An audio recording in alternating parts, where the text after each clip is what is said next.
Hello, good morning or good afternoon, whatever. It's good morning here. It's just David with my weekly message. Well, the Olympics are underway in Tokyo. I know there's a bit of kind of controversy about them, but anyway, I'm enjoying watching some of them, whatever. And as you can constantly see from the backdrop to these videos, you'll understand that I'm quite interested in the cycling.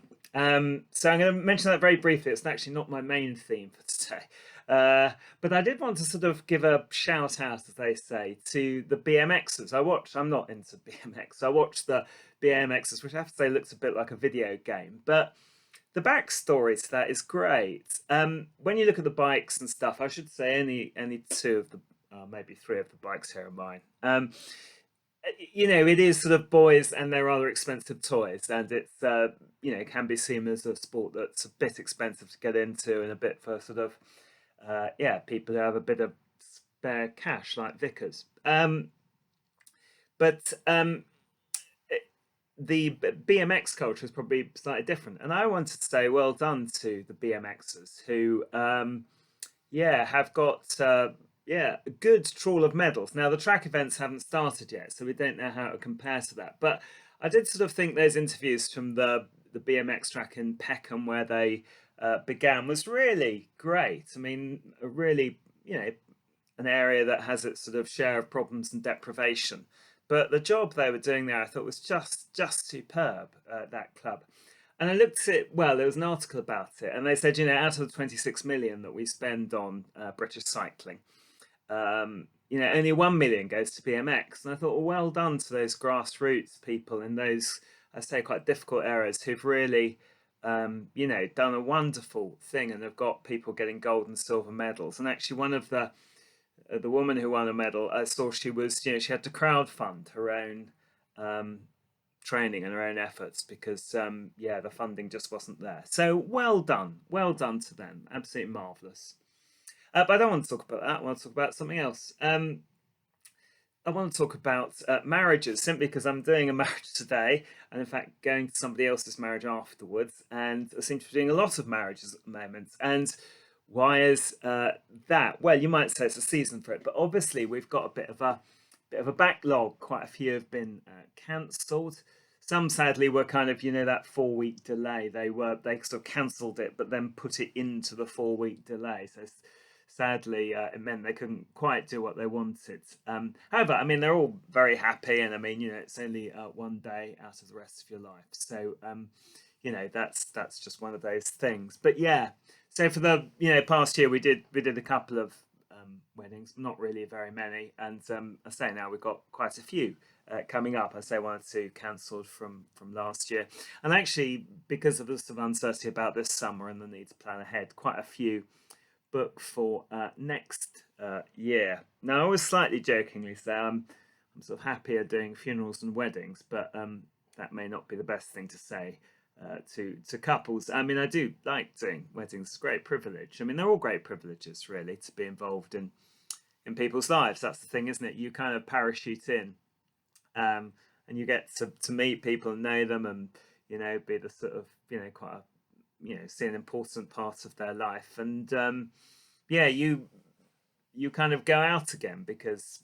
you can't be sort of best friend to every couple, but I'm doing a wedding today and then going to one and really looking forward to it. um I wanted just to think then about sort of marriage in the Christian tradition.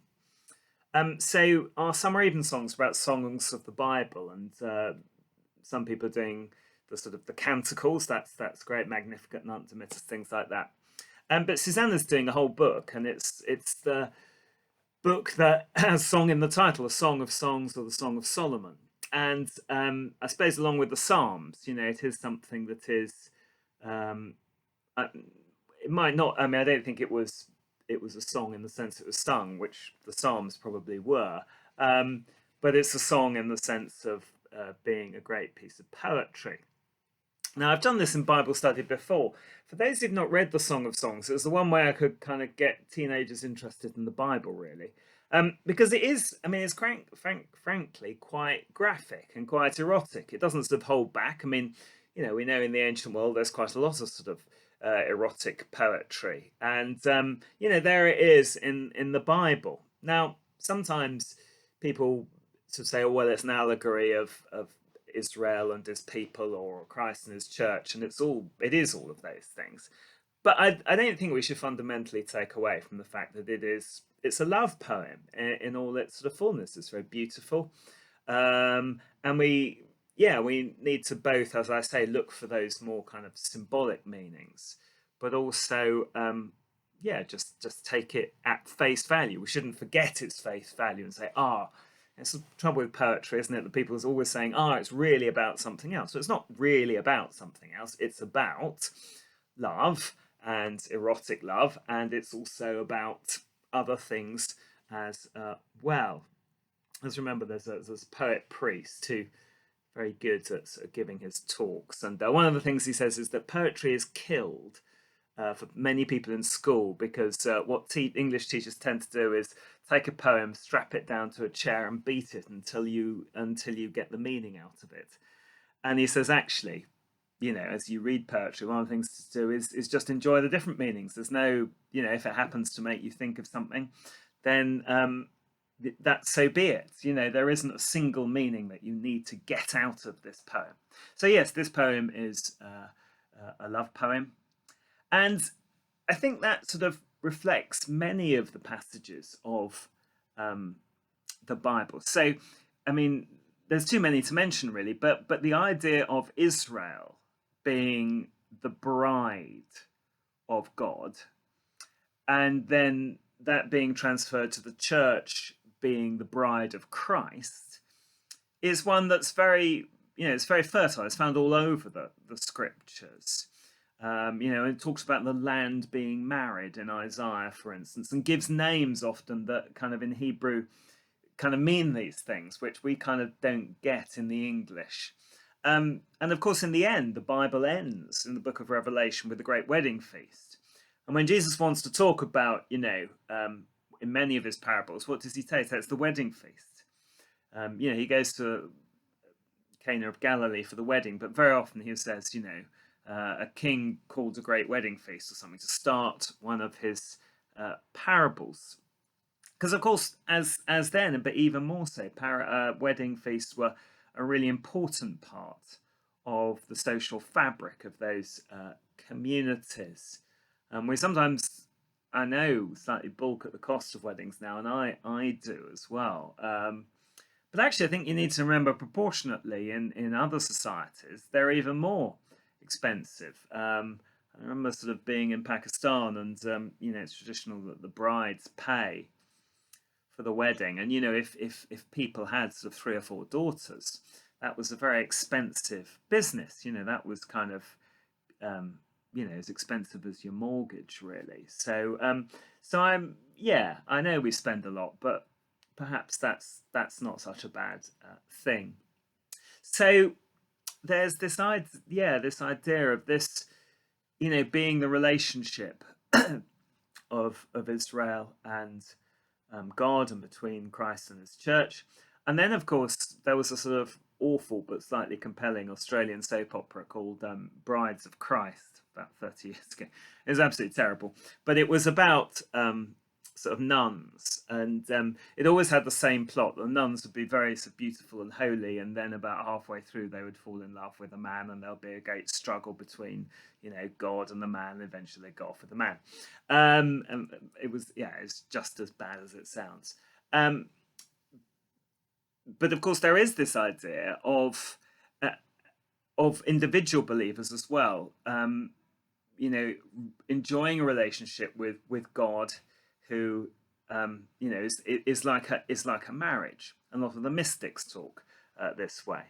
Now, of course, in a sort of culture, particularly in a Catholic culture, where there's lots of people who live in religious orders who are celibate, then that's a very natural way of talking. And I think sometimes in the Protestant tradition we can be a bit embarrassed by that and saying, well, it's all right for a monk or a nun to say that they are a bride of Christ or whatever, but it's a bit odd for us when we have partners and wives and husbands of our own. But I think actually the danger of that is that we do miss out quite something quite important. I mean, if one of the great biblical metaphors for our relationship with God is that of marriage, of Israel and God, of Christ and his church.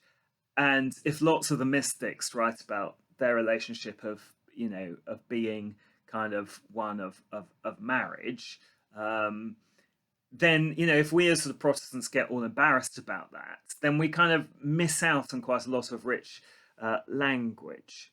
Um, and when we read the Song of Songs, we might kind of think, oh well, how does this relate to me? What's it doing here? There's been a sort of renewal of interest in this in sort of academic circles, and I do think it's something we just need to be open to.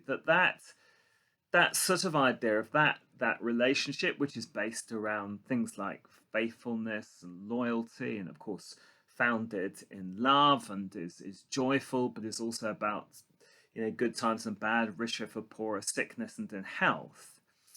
I mean, I think we do need, as individual believers, whatever our tradition, to say actually that's part of how we experience God. And and you can take the analogy further, as I particularly that idea of sort of good times, bad, richer for poorer. When it's going well, when it's not, when faith is easy, when faith is difficult, etc., etc. So, as I say, I'm doing lots of marriages at the moment, and I want to say that's an important biblical metaphor. But I want to say we ought not to be embarrassed and think that's just to do with sort of Israel or the church as a whole, all those kind of, celibate mystics. But it's for all of us. Let's not be embarrassed about it because of those things about security and loyalty and good times and bad.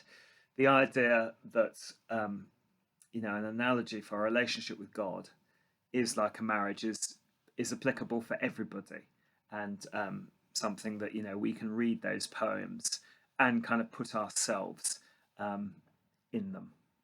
Thank you.